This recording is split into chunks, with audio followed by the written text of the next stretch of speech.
seperti pengalaman saat berkunjung ke Disneyland. Yang dimana pada Disneyland Universal atau tempat semacamnya, mereka tidak hanya menawarkan produk atau jasa, mereka tidak hanya menawarkan semacam makanan, terus aksesoris-aksesoris yang berbau dengan Disney, tapi mereka juga memberikan pengalaman yang berupa event-event spesial seperti karnaval, kembang api di hari-hari tertentu untuk memberikan pengalaman yang menarik agar pengunjung tersebut dapat atau berkeinginan untuk kembali ke tempat mereka. Jadi tidak hanya menawarkan produk dan jasa. Oke, sebentar. Ketika kita menggunakan produk, barang atau jasa akan menimbulkan sebuah experience, yaitu bagaimana menikmati produk tersebut. Apakah produk tersebut memberikan sebuah nilai hal yang khusus seperti yang dijanjikan. Misalnya contoh, saya dicontoh nih. Waktu kecil misalnya sering diajak orang tua SD SMP ke Dufan. Bagaimana pengalaman Anda menikmati jasa liburan keluarga dengan lagunya dunia fantasi penuh atraksi? Nah, bagaimana pengalaman Anda waktu dibawa orang tua ke Dufan dengan berbagai karnaval, wahana? Ya, oke, seru. Lalu menyenangkan. Nah, seperti membawa pengalaman seru, menyenangkan. Nah, lalu sehingga membawa pengalaman dan emosi untuk misalnya kembali dan datang lagi ke dunia fantasi yang penuh atraksi. Nah, selanjutnya misalnya Anda mengkonsumsi produk. Nah, katakanlah misalnya produknya ini, batiknya merek apa? Nggak apa-apa. Anggap aja contoh misalnya batik kris. Nah, bagaimana pengalaman Anda menggunakan batik kris? Oke, nyaman, lembut, motifnya bagaimana? Bagus. Oke. Nah, inilah pengalaman. Nah, sehingga kalau pengalamannya menyenangkan dan mencapai kepuasan konsumen, dan menyentuh nilai emosi atau mempengaruhi terhadap pola pikir dan persepsinya, apa yang terjadi? Dia akan dari pengalaman itu memberi produk secara berulang. Nah, ini dia. Dan bisa menjadi word of mouth. Nah, dia bercerita kepada orang lain. Nah, sama nih waktu kecil. Ketika diajak ke depan, dia cerita kepada teman-temannya, aku dong habis pulang sama ayah bawa ke depan. Belum mah cuma taman hiburan malam doang. Ayah gambar gua nih. Dia pergi ke depan. Nah, keren. Bapak rumah kalah sama bapak gua. Nah, waktu kecil kan gitu. Nah, diajak wahana, ada bom-bom. Ayah lu hiburannya cuma paling tinggi ragunan doang. Bapak gua nih bawa ke depan. Nah, ini pengalaman. Ketika waktu SD dibawa ke depan sehingga menimbulkan sebuah nilai emosi, mempengaruhi teman-teman di sekitarnya agar bapaknya ngajak ke depan. Habis itu bisa mereka, Pak, tetangga sebelah baru pernah depan itu mah pokoknya nggak mau tahu, harus ke depan. Nah, guling-gulingan, nangis. Nah, ini pengalaman.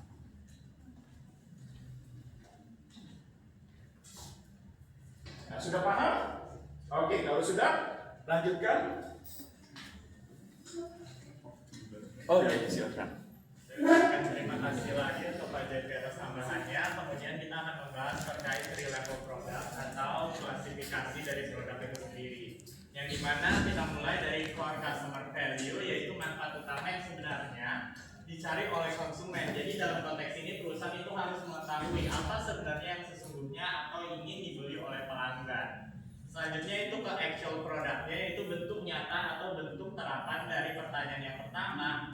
Itu adalah hasil nyatanya di mana produknya itu mulai dapat dirasakan, dilihat secara langsung. Nah, pada tahap ini nilai intinya itu mulai terlihat dan diterjemahkan ke atribut-atribut seperti kualitas, fitur, desain merek, dan lain-lain. Selanjutnya itu ke augmented product yang dimana tingkatan ini mencakup berbagai layanan tambahan di atas dari actual produknya itu sendiri, yang dimana seperti garansi, layanan purna jual, dukungan teknis, hingga kemudahan pengiriman. Nah, ini sebenarnya adalah bagian dari ini. Anggaplah actual produknya adalah HP, maka unmetered produknya adalah garansi selama 3 tahun setelah pembelian. Nah, di sini memang bagian unmetered produk ini secara tidak langsung memang mereka tidak terlihat secara fisik, namun aspek inilah yang biasanya menjadi faktor penentu dalam keputusan pembelian karena memberikan rasa aman dan nilai lega bagi konsumen setelah pasca pembelian maupun saat pembelian. Oke, saya ambil contoh. Nah, misalnya nih,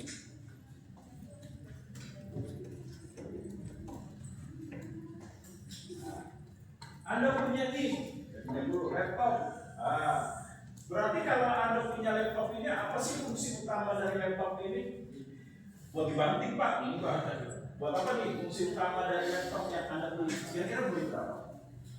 Pernah nggak buat minta Iya, kira-kira kisaran berapa? Harga sekarang boleh. Oh, sekitar 5 lah, udah sekitar 5 lah misalnya nih. Nah, harganya misalnya laptop ini sekitar 5. Berarti laptop ini ketika menghasilkan suatu produk laptop yang dihasilkan dari perusahaan Lenovo, berarti fungsi utamanya apa nih? Laptop ini fungsi utamanya kira-kira fungsi utamanya oke, untuk membantu nilai pekerjaan sesuai kebutuhan, ada untuk administrasi, editing, game, dan lain sebagainya. Nah, ini fungsi utama, Mas ya. Nah, setelah fungsi utama apa? Nah, namanya laptop, berarti ada tambahannya apa? Misalnya tadi di laptop tambahannya yaitu desain. Nah, bagaimana desainnya? Oh, menarik nih, karena desainnya kekinian tipis. Nah, lalu apa lagi selain desain? Fiturnya. Nah, bagaimana isi fiturnya nih? Aplikasinya. Apakah aplikasinya sesuai kebutuhan? Misalnya administrasi. Selain ada Microsoft Office, apalagi? Nah, selain Microsoft Office untuk kebutuhan administrasi, misalnya apa? Corel Draw misalnya, Photoshop dan lain sebagainya. Nah, ini fiturnya. Brand name-nya apa? Brand name-nya? Oh, ini brand name-nya. Oh, Lenovo. Dengan logo motonya ThinkPad. Nah, lalu bagaimana quality levelnya nih? Nah, yang menggunakan tahu experience-nya. Nah, kira-kira bagaimana kualitinya dari experience-nya? Oke, awet tahan banting, benar nih? Oh, benar. Gak ada saya coba. Nah, awet tahan banting percaya. Lalu apa lagi? Kualitas baterainya gimana? Oh, yang lama. Kira-kira kalau prosesornya bagus, sering nge-lag? Kalau misalnya download lama, misalnya 1 jam, lumayan cepat. Oke, berarti itulah kualitasnya. Selanjutnya packaging. Nah, waktu Anda di laptop, nah kemasannya menarik nggak? Apa jangan-jangan kemasannya di laptop pakai plastik resin? Kayak beli cabai di pasar misalnya. Bagaimana kemasannya? Menarik nggak? Oke, kemasannya dibuat menarik dengan tampilan yang elegan. Oke. Selanjutnya, bagaimana produk supportnya? Nah, seperti kalau rusak, ada suku cadangnya nggak? Lenovo yang tersedia. Jangan beli nanti ketika diservis suku cadangnya nggak tertual, susah. Inden dulu sampai berbulan-bulan. Kira-kira gimana suku cadangnya? Oke, suku cadangnya mudah diperoleh. Nah, lalu kita lihat pelayanan. Waktu beli laptop pelayanannya bagus nggak? Apa penjualnya jutek, datang mukanya kayak ditepuk, belum gajian. Nah, bagaimana pelayanan itu? Apa Anda disambut dengan baik, dengan ramah, dengan senyum, ataukah dengan seperti orang yang belum gajian, isi dompetnya tinggal Rp2.000? Nah, sehingga tampilannya juga bawel, jutek. Oke, pelayanan bagus, ramah, responsif, humble, friendly. Nah, ini dia.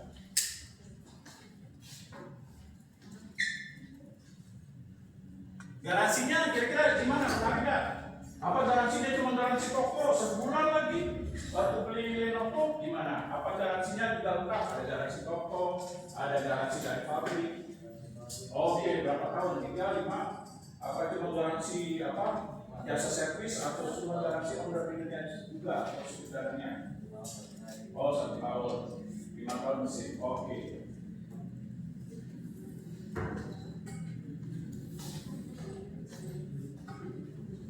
Lalu delivery, entry fee, bagaimana nih sistem pembayarannya? Sistem pembayarannya menarik gak? Jangan-jangan cuma satu cash doang. Kalau lagi bukti kan bahaya. Oke, apakah bisa kredit? Ataukah bisa misalnya pakai apa tuh yang sekarang istilahnya di paylater? Apakah banyak pilihan? Ya. Oke, banyak pilihan. Lalu sistem pengantarannya waktu datang ke toko Lenovo menarik nggak? Tokonya bersih, dingin, ber-AC. Oke, menarik.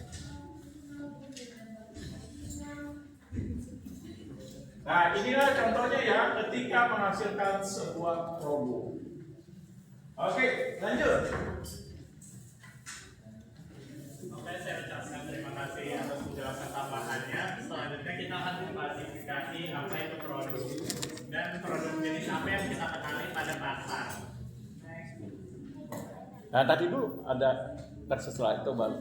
Nah, oke, produk yang akan saya jelaskan pertama itu terkait convenience produk atau produk atau layanan yang umum kita gunakan atau pelanggan atau konsumen itu sering membelinya untuk keperluan sehari-hari. Yang dimana dalam convenience produk ini umumnya tidak ada perbandingan produk satu dengan produk lainnya karena harganya relatif murah, jadi tidak perlu adanya perbandingan tambahan. Nah, contohnya itu seperti deterjen, minuman ringan, makanan cepat saji, atau produk kenyamanan yang biasanya berharga murah. Dan pemasar menempatkannya di banyak lokasi agar mudah diakses oleh konsumen. Karena ini merupakan barang yang umumnya dikonsumsi, maka penyediaan produknya itu biasanya disebarluaskan agar dapat dijangkau oleh konsumen secara lebih mudah. Selanjutnya itu adalah shopping product, yang dimana produk layanan yang umumnya lebih jarang dibeli dibandingkan convenience product dikarenakan harganya relatif Nanti dulu. Oke, lanjut. Relatif lebih mahal dibandingkan convenience product, makanya konsumen itu lebih cermat dalam memilih. Mereka juga akan memprioritaskan kesesuaian kualitas, harga, dan biaya yang diinginkan oleh mereka. Jadi tidak hanya asal beli, jadi ada daya perbandingan yang cukup besar dalam membeli produk tersebut.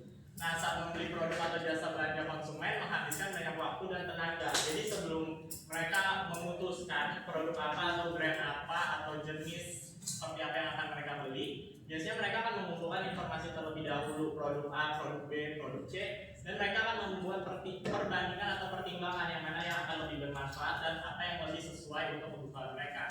Contohnya termasuk furnitur, pakaian, peralatan utama, dan lain-lain. Oke, sebentar. Saya tanya nih. Waktu Anda beli produk kebutuhan sehari-hari berupa convenience, berupa biskuit, apakah Anda menghabiskan waktu yang banyak? Misalnya, biskuit itu kandungan lemaknya berapa persen?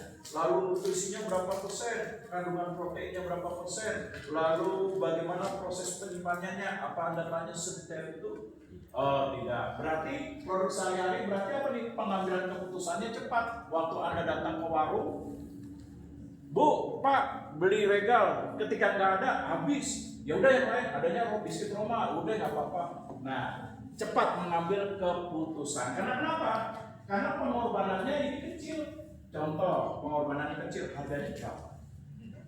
Oh, 7.000. Berarti pengorbanannya kecil, berarti tingkat risikonya rendah. Nah, ya udahlah, langsung keluar. Nah, kalau perlu lagi banyak duit, sama tukang warung, Mbak, kembalinya ambil aja.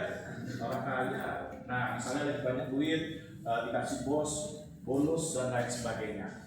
Nah, tapi kalau produknya produk shopping produk, di mana jarang dibeli, pengorbanannya dinilai cukup tinggi. Nah, harus ada kecermatan. Seperti contoh misalnya,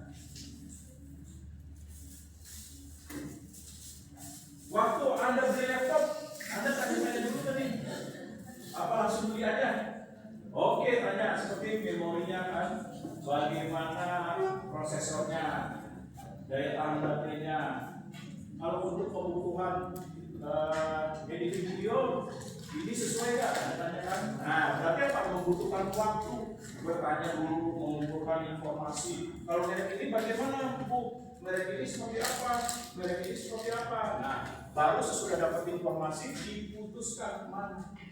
Nah, karena kenapa? Tadi pengorbanannya lumayan 5 juta untuk beli satu produk. Gak mungkin orang 5 juta ketika bawa pulang, gak puas, udah gak apa-apa. Nah, pasti namanya orang udah mengorbankan biaya, kalau nggak sesuai pasti akan ngegerutu dalam rumah. Sialan, udah beli mahal-mahal, ternyata keyboardnya nggak enak.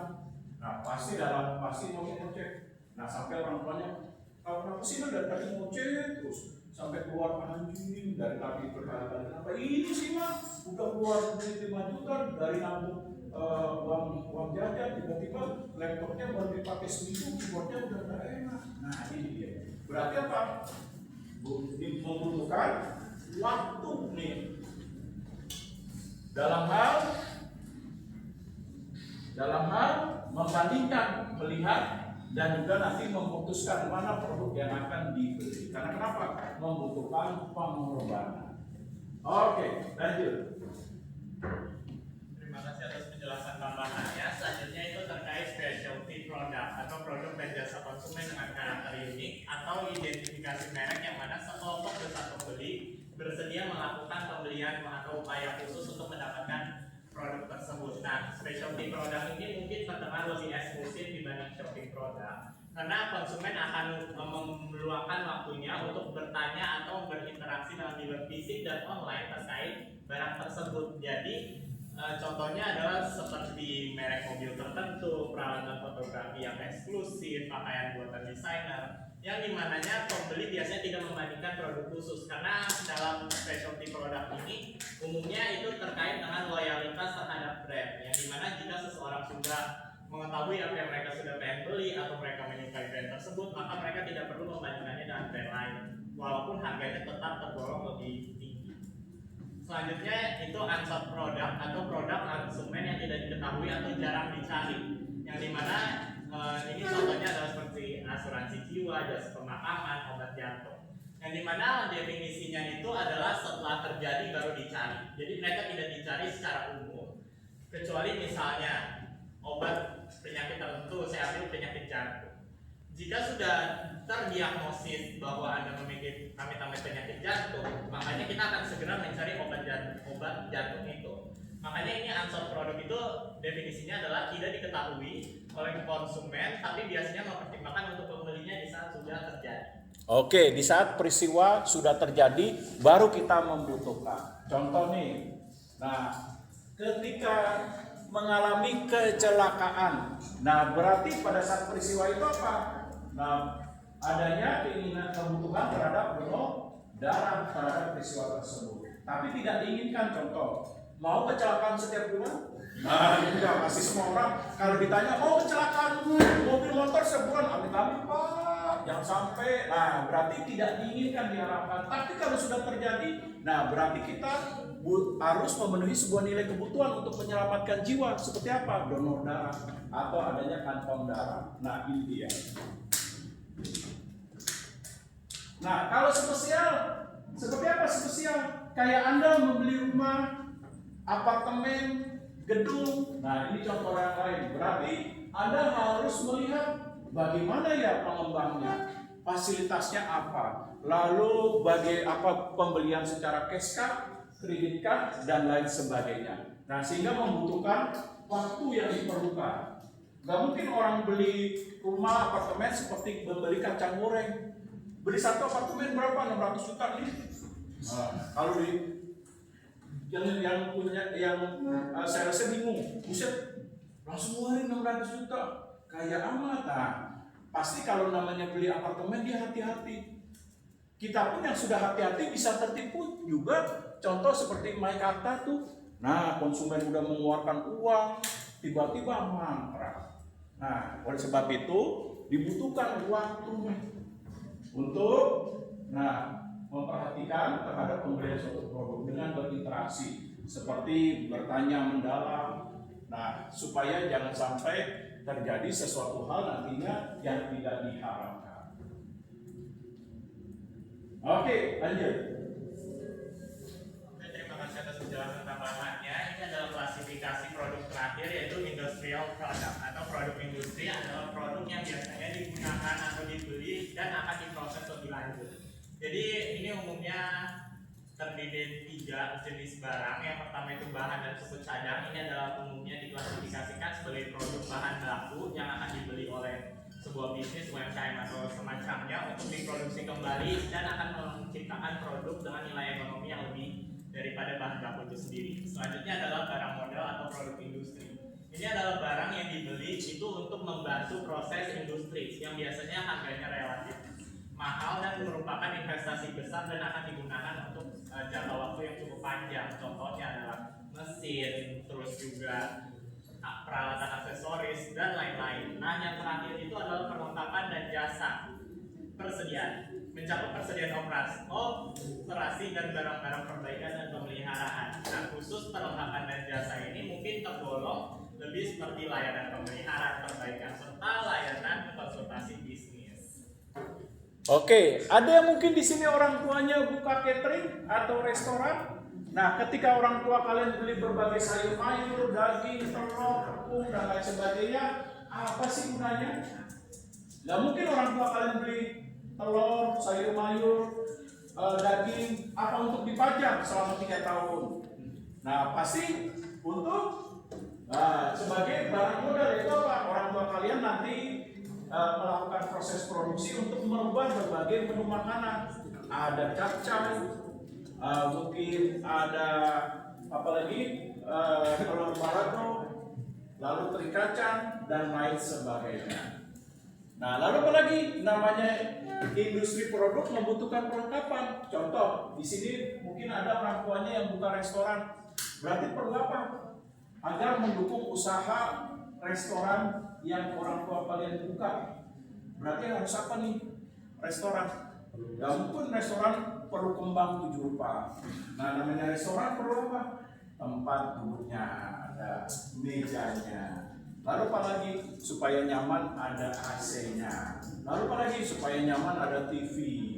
Lalu apa lagi? Ada perlengkapan wifi gratis. Nah, ini semua merupakan untuk perlengkapan atau mendukung terhadap usaha. Nah, lalu apa lagi? Barang modal seperti apa nih? Kalau orang tua kalian buka catering, industri makanan, catering, restoran, apa barang modal yang dibutuhkan? Kompor. Lalu apa lagi? Panci, penggorengan, spatula, rice cooker, kulkas, dan lain sebagainya. Oke, lanjut. Ya. Oh, ya, kita ya. Oke, ya. Baik, terima kasih atas penjelasan tambahannya. Kita akan move on ke topik selanjutnya, yaitu organization, person, place, and ideas. Jadi ternyata tidak hanya produk yang dapat dipasarkan, namun 4 komponen ini juga dapat dipasarkan untuk membangun reputasi atau pandangan masyarakat yang lebih baik terhadap 4 poin ini. Yang pertama itu kita akan membahas terkait organisasi. Nah, organisasi saya jabarkan sebagai pemasaran dilakukan melalui jenis berbagai aktivitas dengan tujuan untuk menciptakan, mempertahankan atau mengubah sikap serta pandangan masyarakat terhadap organisasi tersebut. Yang dimana di sini dimaksud adalah bagaimana organisasi memasarkan diri mereka itu melalui kampanye yang positif atau misalkan kegiatan-kegiatan sosial untuk membangun reputasi yang lebih baik di mata masyarakat. Jadi sebenarnya kegiatan ini itu bertujuan untuk membangun atau menciptakan image yang lebih baik dari masyarakat terhadap organisasi tersebut. Nah, kedua yaitu pribadi atau individu atau person. Nah, pemasaran individu itu mencakup upaya untuk membentuk dan mengganti persepsi publik terhadap seseorang. Ini mungkin akan berdampak pada orang-orang yang memiliki impact besar kepada sosial seperti pemimpin negara, atlet, terus ada selebriti hingga profesional seperti dokter dan pengacara, yang dimana pemasaran ini mereka lakukan untuk membangun reputasi yang lebih baik lain. Jadi mereka akan lebih dipercaya, mungkin lebih terkenal, atau mungkin jasa mereka akan lebih, oh kayaknya dokter ini bagus deh. Itu karena mereka telah memasarkan diri mereka dengan baik di masyarakat. Oke, seperti contohnya kenapa Hotman Paris Hutapea ketika diwawancara lalu berdialog tentang hukum seringkali begini. Salah hukum. Apa tujuannya? Nah, supaya menunjukkan dia membranding dirinya. Ini loh saya pengacara yang sudah berhasil dengan adanya bukti kualitas saya, yaitu cincin yang saya pakai 5 jari saya dengan masing-masing ada 2 karat, 1 karatnya itu sekitar 3 miliar. Nah, dengan memaparkan itu apa tujuannya? Untuk membranding dirinya terhadap pemasaran bahwa saya pengacara berhasil yang telah memenangkan berbagai kasus perusahaan-perusahaan besar. Sehingga apa? Bisa menarik masyarakat Indonesia. Kalau terjadi permasalahan hukum, datanglah ke saya. Nah, ini dia membranding. Nah, dengan cara apa nih? Salah hukum. Nah, ini dia. Nah, lalu organisasi.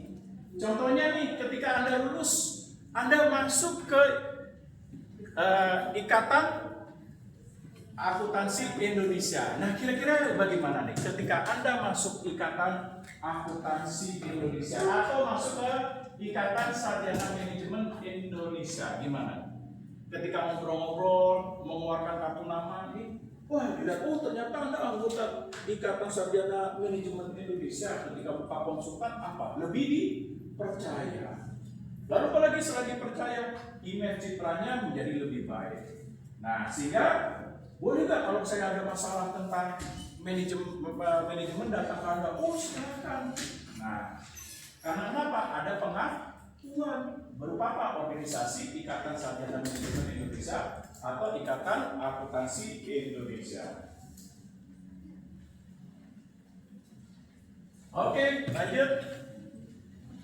Terima kasih atas penjelasan tambahannya. Kita akan masuk ke poin 3 terkait tempat atau place, yang dimana aktivitas pemasaran ini bertujuan untuk mempengaruhi persepsi terhadap suatu tempat, kota, wilayah, hingga negara. Yang dimana negara, kita spesifik pada negara, yang dimana negara umumnya itu berlomba-lomba untuk membangun image atau pencitraan yang baik terhadap daya beli tujuan pariwisata mereka.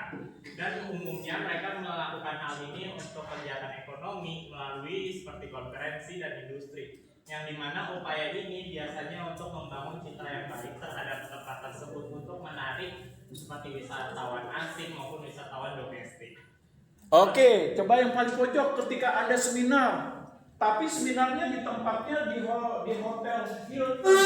Nah, bagaimana dari sisi pemasaran nih, organization, person, place? Nah, bagaimana ketika misalnya Anda suatu saat ikut seminar itu diadakan di Hotel Hilton Indonesia.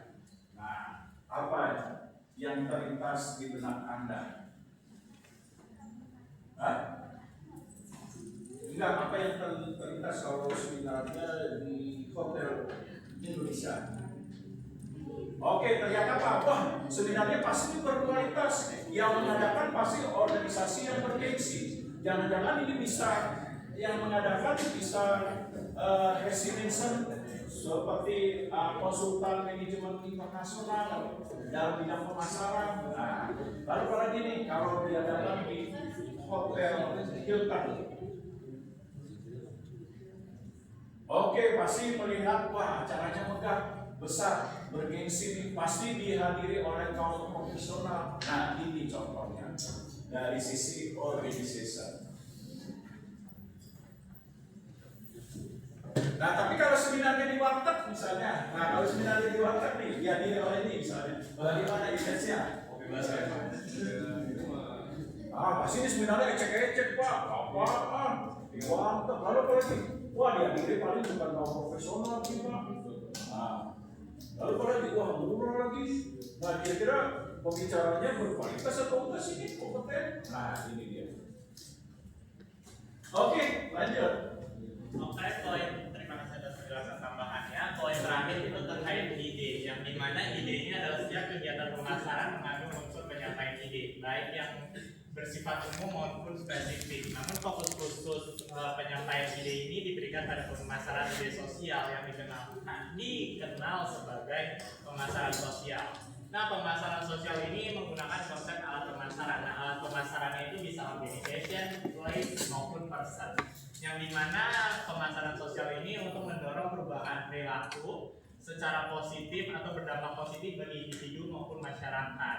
Kegiatan ini tidak terbatas pada iklan saja, namun mereka bisa menggunakan organisasi untuk membantu melalui kampanye, menggunakan person untuk menyampaikan ide mereka di media sosial, contohnya memakai tempat untuk melakukan konferensi pers seperti itu untuk mendorong dampak positif kembali lagi, yang dimana melibatkan strategi menyeluruh dan kemanfaatan bauran pasaran untuk mencapai dan menciptakan perubahan sosial yang berkelanjutan atau berjangka panjang. Oke, contohnya apa nih contohnya? Kira-kira ide.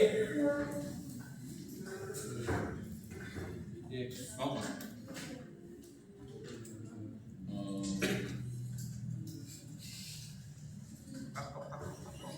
Apa ya? Ide dari pemasarannya gitu maksudnya. Ya iya, kan kita bahas pemasaran. Nggak mungkin ide dari Pancasila, ntar berubah mata kuliah. Misalnya perusahaannya itu banyak ada kompetitornya, terus dia mengiklanin dan gaya berbeda. Misalnya kontennya lebih menarik dari kompetitor dengan mereka punya ide-ide yang lebih banyak dan dieksekusi lebih bagus aja. Nah, oke, masih belum. Nah, ide itu seperti apa? Misalnya contoh bagaimana sih membuka masyarakat atau konsumen untuk terlibat dalam nilai kemanusiaan seperti gagasan terhadap PPI Palang Merah Indonesia. Apa yang dilakukan? Yaitu dengan menggunakan layanan iklan sosial di berbagai stasiun televisi dan media cetak serta medsos. Dengan apa tagline-nya? Setetes darah Anda sangat berharga. Nah, ini dia. Tujuannya apa? Untuk menarik masyarakat Indonesia untuk sukarela menyumbangkan darahnya untuk kemanusiaan. Nah, seperti TNI dengan tagline-nya atau motonya dalam iklan layanan masyarakat, yaitu apa? Setetes darah Anda sangat berharga. Oke, lalu apa lagi dalam ini supaya masyarakat Indonesia taat pajak nih? Departemen Pajak dalam mengeluarkan idenya apa nih supaya masyarakat Indonesia taat pajak? Apa ide supaya menarik masyarakat Indonesia? Nah, apa nih? Nah, dengan iklan layanan masyarakat di berbagai media cetak, elektronik, dan media sosial dengan tagline-nya apa?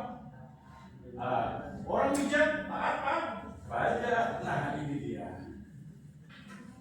Oke, lanjut. Terima kasih atas penjelasan tambahannya. Kita akan masuk ke topik terbaru, yaitu keputusan produk atau layanan pribadi. Jadi ini adalah faktor-faktor yang mendorong keputusan konsumen untuk memilih produk tersebut, yang dimana saya bagi menjadi 5 poin. Yang pertama, kita akan membahas produk atribut terlebih dahulu. Nah, produk atribut itu adalah menentukan bagaimana produk mampu memenuhi kebutuhan konsumen. Aspek ini itu saya urai menjadi 3. Pertama itu produk quality. Jadi produk quality di sini itu didefinisikan sebagai tidak hanya berkaitan dengan baik dengan produknya tersebut, namun mencakup konsistensi, kinerja, dan tahan kendala serta kesesuaian dengan standar yang diajukan. Jadi quality-nya ini dari produk tersebut harus sesuai dengan kebutuhan masyarakat.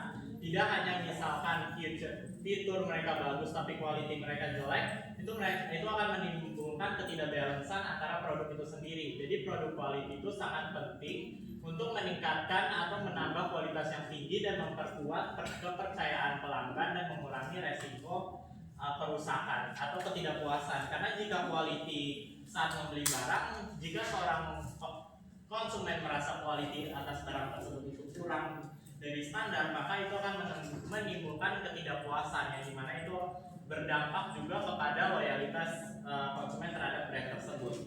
Selanjutnya itu terkait produk fitur. Nah, fiturnya ini itu dalam sebuah HP kan kalau fitur itu biasanya terdiri dari kamera yang bagus dan lain-lain. Namun fitur yang saya definisikan ini tidak sekedar menjadi pelengkap, tetapi dapat menjadi faktor pembeda yang signifikan di pasar. Jadi perusahaan itu tidak perlu kayak memperbagus misalnya fitur-fitur mereka tambahkan, semua mereka tambahkan, namun itu tidak relevan dengan produk mereka, itu juga akan menurunkan nilai jual dari produk tersebut karena tidak relevan dengan kebutuhan pelanggan atau kebutuhan konsumen.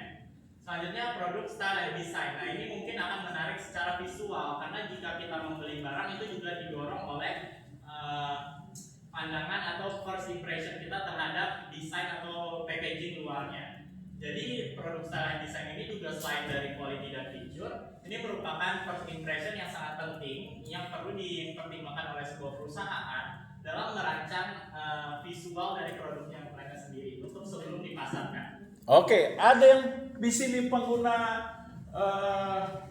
iPhone boleh pinjam? Nah, sebagai contoh ada. Pinjam dulu obat mata 2, mata 3 boleh?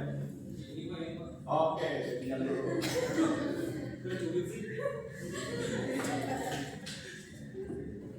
Ya, saya balikin. Misalnya ketika membeli suatu produk, menggunakan dan mengkonsumsi, saya memilih produk Apple dengan misalnya jenis Pro Max, maka dapatkah produk tersebut misalnya meningkatkan nilai bunga? Contohnya meningkatkan status kalau ngobrol, selamat siang Bapak Jepri. Iya, ada apa ya? Perlu saya? Nah, Pak, kira-kira mata kuliah Bapak bahas kelompok berapa? Oh, kelompok ya? Nah, kelompok bahas tentang produk dan layanan. Nah, kenapa saya seperti ini? Tuh, karena saya merasa, wah, kalau pakai iPhone berarti meningkatkan nilai bunga. Seperti apa? Status sosial saya meningkat. Ketika ada mahasiswa baru tanya, Pak, WC di mana? Sambil menunjukkan, oh WC ya, situ belok kanan. Nah, nanti ada WC di sana, tinggal lihat kanan dan kiri. Padahal begini juga bisa. Kenapa pakai sekalian handphone? Nah, supaya meningkatkan nilai status sebagai nilai bunga. Nah, lalu apa lagi? Nah, seperti ini produk quality. Nah, produk quality-nya gimana nih? Nah, seperti contohnya kameranya oke, daya tahan baterainya oke. Nah, kira-kira yang punya boleh dibantingkan nih, kira-kira kalau dibanting daya tahannya gimana nih kira-kira? Nah, misalnya dari kualitas. Nah, setelah itu apa lagi? Lihat desain. Bagaimana desainnya, bentuknya. Nah, lalu aplikasinya kira-kira menarik nih, contoh. Nah, dan lain sebagainya. Terjadi gak kesesuaian seperti, nah, misalnya saya beli seharga 10 juta, sesuai gak dengan biaya yang saya keluarkan dengan harapan keinginan saya menggunakan produk iPhone ini? Nah, ini dia. Sehingga dapat meningkatkan status sosial, misalnya contoh beli 30 juta, kalau ketemu orang, misalnya saya juga. Nah, lalu Pak Jepri, ya, Anda mahasiswa baru ya? Oh, baru. Nah, ini dia tujuannya apa? Meningkatkan nilai daripada kegunaan produk seperti mendorong nilai status sosial. Nah, itu dia. Nah, oke, lanjut. Oke, terima kasih penjelasan tambahannya. Kita akan masuk ke poin-poin sisa, yaitu saya bagi menjadi 4. Itu pertama kita akan membahas branding. Nah, branding ini juga merupakan hal yang penting dilakukan oleh perusahaan untuk mengamankan positioning mereka di pasar. Jadi mereka itu, branding itu sebagai identitas yang membedakan produk dari pesaing. Jadi contohnya adalah merek tidak hanya berupa nama atau simbol, namun merupakan dan mencerminkan nilai citra dan janji yang ingin disampaikan kepada konsumen. Jadi branding ini tidak sekedar hanya logo atau misalkan merek yang kita lempar ke pasar, namun juga melainkan bagaimana penyampaian atau cara berkomunikasi kita terhadap produk yang ingin kita tawarkan di pasar. Oke, sebentar. Betul sekali. Misalnya, saya teman baik nih. Beli handphone dong. Orang kaya nih. Boba 3. Nah, berarti apa? Sudah bisa mampu di branding. Di branding itu apa sih? Bahwa ketika membeli sebuah produk, nah produk itu menjadi sebuah nilai identitas. Seperti apa? Berkualitas. Nah, lalu apa lagi? Beli boba 3 nih. Oh, kayak sultan tuh. Nah, ini dia. Dapat membranding terhadap produk seperti kualitas, si pengguna, dan juga menciptakan ketertarikan emosional. Seperti apa emosional? Gimana sih lu bisa beli boba 3? Nah, kira-kira ini lebih keren nggak dari di bawah versi di bawahnya? Iya dong, lebih keren. Nah, ini dia, mampu di branding. Nah, oke, makasih ya. Oke, lanjut. Oke, poin ketiga yaitu terkait packaging. Sebelumnya terima kasih atas penjelasan tambahannya. Jadi ini packaging ini mungkin akan merujuk pada kemasan luar atau kemasan yang ditampilkan saat membungkus atau melindungi produk tersebut. Yang dimana kemasan ini menjadi komunikasi visual, media komunikasi visual yang mampu menarik perhatian, menyampaikan informasi serta memperkuat posisi produk di pasar. Nah, jadi contohnya yang dimaksud di sini adalah misalkan saat kita membeli sebuah sabun, yang dimana dalam sabun itu ada packaging luarnya atau botolannya, yang dimana itu memberikan atau menarik perhatian, wah kok warnanya bagus atau mungkin bentukannya lucu, dan selanjutnya itu menyampaikan informasi yang biasanya umumnya dalam sebuah produk itu ada bagian di belakangnya itu menyampaikan kandungan atau informasi terkait fitur, spek, dan lain-lain terhadap produk tersebut. Oke, sebentar. Nah, saya ambil contoh, misalnya ada 2 produk nih. Nah, berupa ini. Nah, ketika ada 2 produk dengan jenis produk yang berbeda, nah pasti kemasannya juga berbeda. Nah, mana yang lebih menarik nih? Nah, kemasannya aqua atau laptop? Udah pasti Pak, nggak usah ditanya. Oh, ini ada pakai ditanya apa laptop. Nah, kenapa dibuat packagingnya lebih menarik laptop dibandingkan air mineral aqua? Nah, karena jenis produknya berbeda. Ini membutuhkan tadi apa? Pengorbanan dan informasi yang dicari yang lebih dalam untuk memutuskan dalam pembelian produk. Nah, sehingga apa? Sehingga memposisikan produknya berbeda. Nah, lalu apalagi ketertarikannya? Nah, sehingga menimbulkan kepuasan tersendiri. Contoh, sudah saya beli. Nah, saya katakan sama dia, tuker dong. Mau? Tuker mau? Mau dong. Nah, pasti nggak rela. Oh, apa? Tuker aja. Ini goceng, ini 5 juta Pak, yang bener aja. Nah, seperti ini contohnya. Nah, berarti kemasan ini akan mempengaruhi dalam upaya memposisikan suatu produk. Oke, lanjut. Oke, poin keempat itu berhubungan dengan packaging. Kita akan membicarakan terkait labeling dan logo. Sebelumnya terima kasih atas penjelasan tambahannya. Yang dimana labeling dan logo ini membantu konsumen untuk mengidentifikasi dan pengambilan keputusan atau mengetahui terkait produk tersebut.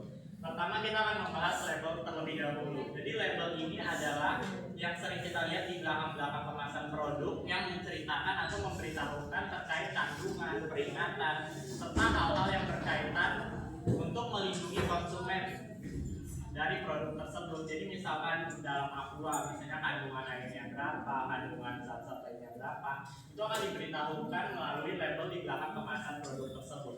Sedangkan logo ini adalah berfungsi sebagai simbol yang memperkuat produk perkenalan merek di pasar, yang dimana kayak misalkan kalau branding itu kan cara kita berkomunikasi terkait merek kita. Nah, logo ini adalah alat bantu dari branding tersebut. Jadi misalkan tidak hanya brand yang kita keluarkan, namun ada merek yang memberikan dampak atau impact terhadap masyarakat untuk mengenali produk kita secara instan. Selanjutnya itu yang terakhir adalah produk support and services. Ini melengkapi keseluruhan nilai yang ditawarkan melalui layanan tambahan seperti garansi, layanan tunda jual, dukungan teknis, serta kemudahan akses layanan. Aspek ini seringkali jadi penentu dalam menentukan kepuasan layanan atau kepuasan konsumen serta loyalitas jangka panjang. Kenapa? Karena saat konsumen itu membeli sebuah produk, pasti mereka ingin merasakan keamanan jangka panjang setelah membeli produk tersebut. Makanya ini disebutkan sebagai support services, yang dimana seperti garansi. Saat kalian membeli HP, kalian akan merasa lebih aman setelah mengetahui adanya garansi terhadap produk tersebut. Jadi jika adanya kerusakan, kita mengetahui bahwa kita dapat secara langsung melakukan rembes terhadap perusahaan untuk mengganti produk atau lain halnya. Yang dimana seperti seperti yang disebutkan itu membangun kepuasan dan loyalitas jangka panjang. Jika konsumen merasa aman saat mengkonsumsi produk dari perusahaan tersebut, itu akan memberikan loyalitas jangka panjang karena konsumen sudah mengetahui bahwa pembelian mereka itu berdampak positif dan tidak mengalami kendala-kendala yang tidak diinginkan. Oke, sebentar. Nah, ketiga lagi. Nah, kenapa Aqua logonya seperti ini, Neng? Nah, coba nih, Neng. Kenapa Aqua logonya seperti ini? Karena.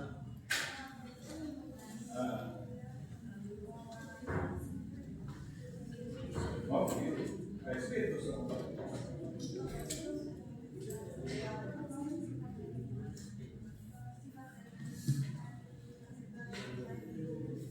Oke, tadi logo menunjukkan apa? Tadi memperkuat pengenalan merek supaya apa? Diperkuat nih dengan adanya logo gambar gunung. Berarti apa? Memperkuat bahwa benar-benar Aqua diambil dari air mineral pegunungan. Nah, ini contohnya. Jadi memperkuat terhadap produk yang dihasilkan dengan logo.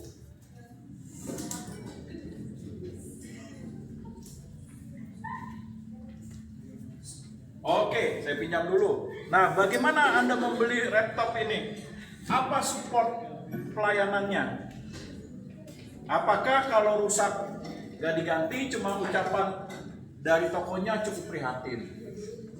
Nah, bagaimana support produknya ketika Anda membeli ini? Apa nih mereknya? Oh, Lenovo, ya. Bagaimana supportnya? Oke, garansi lama berapa? 5 tahun ada? 3. Oh, 3. Lalu dikasih nomor telepon untuk menghubungi layanan kalau rusak? Oke.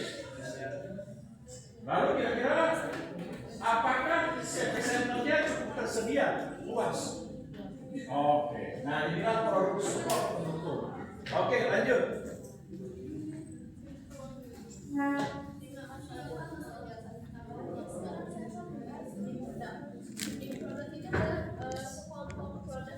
Tadi dulu masih ada kan? Oh udah, ya udah.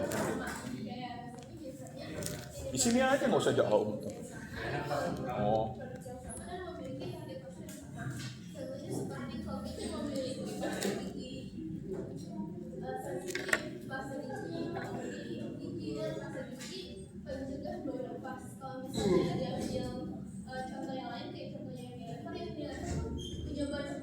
Mantap, saya juga belum mantap.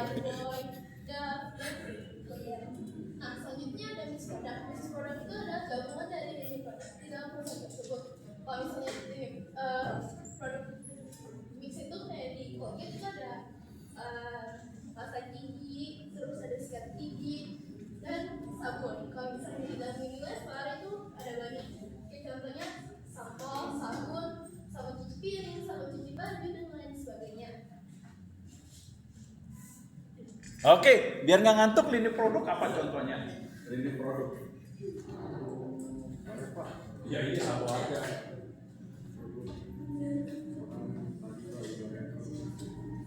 Nah, kalau lini level tadi multi. Nah, dengan satu merek, dia bisa menciptakan berbagai macam bentuk produk. Kayak apa? Produk. Nah, kalau ini itu khususnya Pak, tadi modal buat gigi sensitif. Nah, coba dibuka sebentar. Nah, ini apa? Menciptakan berbagai produk untuk mendukung produk utamanya dalam hal apa? Fungsi, target, saluran distribusi, harga. Contohnya apa? Ada yang bisa kasih contoh? Indofood. Nah, kayak misalnya Indofood. Nah, lini produknya dalam hal distribusi itu apa? Pada saat produksi. Nah, bahan baku tepung terigunya dari mana? Nah, dari PT Bogasari Intiasar, masih satu PT Indofood. Nah, lalu apalagi minyak dihasilkan oleh Indomie. Nah, masih satu grup perusahaan Indofood. Nah, in the food group. Nah, lalu apa lagi? Seperti Acer. Tahu Acer? Ada yang pakai Acer di sini? Ada yang pakai Acer? Ya, apa saja Acer? Makanya saya jarang pakai sebelumnya.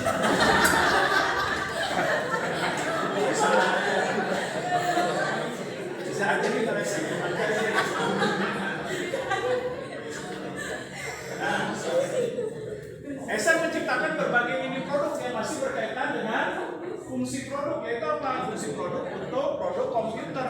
Ada monitor Acer, ada PC Acer, lalu ada mouse dari Acer, nah, dan lain sebagainya. Nah, produk mix apa nih? Produk mix keseluruhan kumpulan produk yang dimiliki dan ditawarkan oleh seorang perusahaan kepada konsumen yang terdiri dari produk yang saling berkaitan untuk memenuhi kebutuhan. Contohnya apa? Tadi betul di Unilever. Pemenuhan kebutuhannya apa Unilever? Ada tadi Unilever, ada Pepsodent, ada sabun Lux, lalu ada kecap Cap Bango, ada Sariwangi, nah dan lain sebagainya. Berarti, nah kebutuhannya apa terhadap produk kalau Unilever? Iya, dari semuanya tadi ada kecap, ada sabun, ada deterjen. Apa? Ya, berarti kebutuhannya produk pemenuhan kebutuhan produk sehari-hari. Ya. Oke ya. Ya, lanjut. Terima kasih Bapak atas penjelasannya. Selanjutnya saya akan membahas tentang service marketing. Nah, service marketing sendiri itu adalah pasar jasa yang berfokus pada produk tidak berwujud yang memiliki banyak karakteristik. Nah, biasanya kalau misalnya produk berwujud itu ada 4, ada product, price, place, dan promotion. Cuman untuk di service marketing ini atau perusahaan service itu ada 3 tambahan, yaitu people, process, dan physical evidence. Kalau misalnya people itu yang melakukan jasanya, kayak misalnya orang bikin. Nah, orang yang bikin itu adalah yang disebut people. Terus prosesnya itu pas kalian digigit itu tuh sudah masuk prosesnya. Terus physical evidence itu kayak apa? Kayak misalnya bathroom, atau kalau misalnya kalian gunting rambut, dari rambut kalian gondrong itu tiba-tiba jadi botak seperti itu. Oke, nah service marketing membawa gak suatu hal yang baru? Pengalaman, nah ini contohnya. Waktu anak kecil SMP atau SD, ketika diajak orang tua ke depan, membawa nilai pengalaman gak? Sesuai tagline-nya yaitu dunia fantasi, dunia atraksi, penuh fantasi. Nah, rekreasi sekeluarga, benar atau enggak? Saya tanya. Oh, nah, berarti ini membawa nilai pengalaman. Nah, sehingga namanya anak-anak ketika dibawa orang tua dunia fantasi, apa yang terjadi? Senang, cerita sama temennya. Bahkan dengan sokonnya mengatakan, orang tua aku dong, bawa ke dunia fantasi. Orang tua kamu sih gak pernah bawa ke dunia fantasi. Nah, seperti ini contohnya. Bahkan dengan sombong mengatakan bisa, orang tua kamu kere, orang tua aku kaya, bisa mengajak dunia fantasi. Nah ini, dengan pengalamannya apa? Dunia fantasi, dunia penuh atraksi dan rekreasi sekeluarga. Nah ini contohnya, membawa nilai pengalaman. Nah bagaimana cara penyampaiannya? Supaya menimbulkan pengalaman, reaksi emosional pada saat dunia fantasi itu dihadirkan dan Anda waktu kecil dibawa ke dunia fantasi oleh orang tua. Nah, bagaimana cara penyampaiannya? Baiknya menggunakan orang yang ngasih jasa itu baik, aman. Nah, cara penyampaiannya apa? Satu dengan tadi apa? Komunikasi pemasaran. Dengan apa? Nah, dengan iklan dunia fantasi. Apa iklannya tadi? Dunia fantasi, atraksi. Nah, lalu apa lagi penyampaiannya? Dengan berbagai bentuk wahana yang ditawarkan. Nah, yaitu apa? Nih, yang suka teriak-teriak. Nah, suka wahana setan. Nah, yang masuk. Lalu apa lagi? Wahana yang suka sport jantung. Nah, ditawarkan apa? Nah, yang apa tuh yang atas langsung dulu? Apa tuh? Oh, roller coaster. Nah, wahana.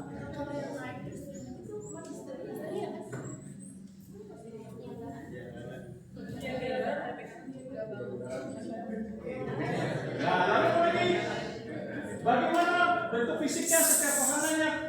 Nah, saya tanya, wahana dari dunia fantasi, bentuk fisiknya dari tempat hiburan menarik atau enggak? Kira-kira. Oke. Nah, inilah contoh dari service marketing.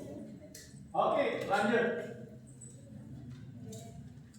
Terima kasih Bapak atas materi pembahasannya. Selanjutnya saya akan membahas tentang 4 karakteristik utama yang membedakan dari produk fisik dan produk jasa.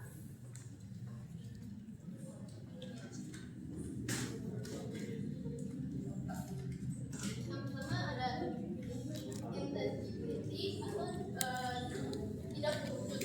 Nah, produk jasa itu tidak bisa dilihat, disentuh, dicoba, atau dirasakan sebelum dibeli. Kan kalian nggak mungkin dong potong rambut ada dasternya, ya kan? Terus kan nggak bisa melihat produk jasa itu tersebut. Misalnya kan nonton konser nggak mungkin kalian lihat musiknya atau dan lain-lain. Selanjutnya ada inseparability. Nah, itu tuh tidak bisa terpisahkan. Kayak misalnya jasa tidak bisa dipisahkan dari penyedianya.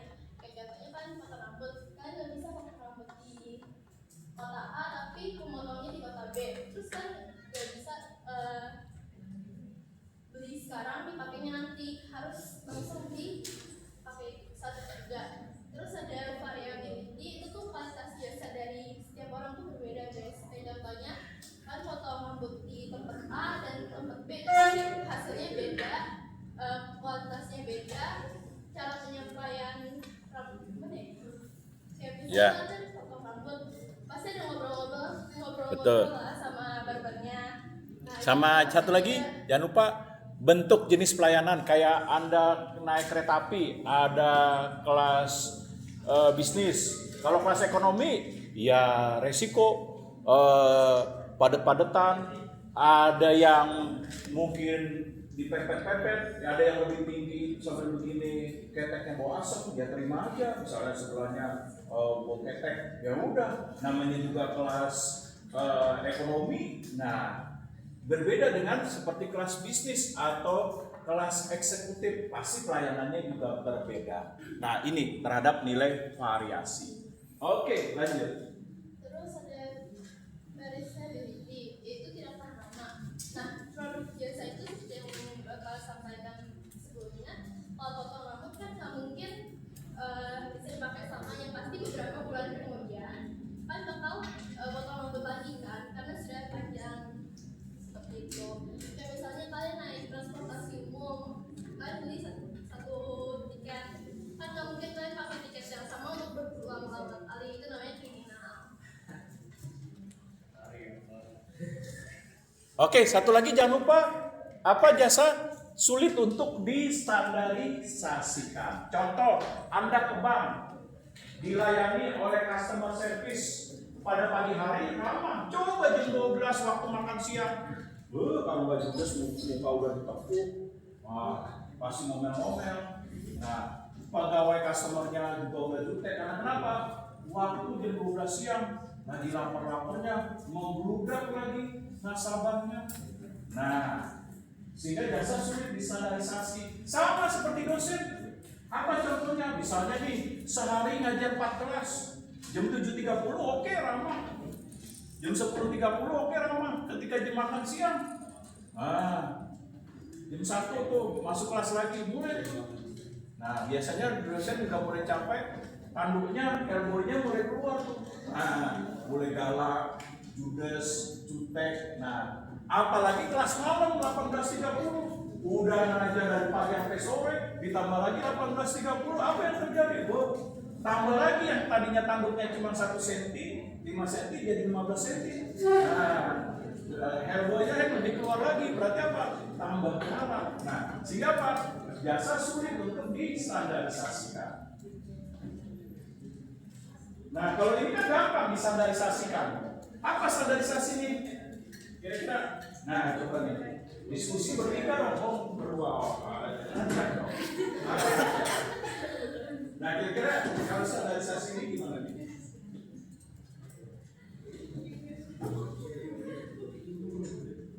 Hah? Tahu? Nah, apa nih standarisasinya kalau ini? Kalau produk kan gampang. Mau 1000 unit, 2000 unit masih sama. Nah, contoh ini. Nah, menghasilkan 5000 unit pasti sama bentuk LCD-nya, memorinya, dan lain sebagainya. Ya, tadi mah oh iya, ada deh. Oke, lanjut. Oh, ini siapa nih? Oh iya. Siap. Terima kasih. Ya.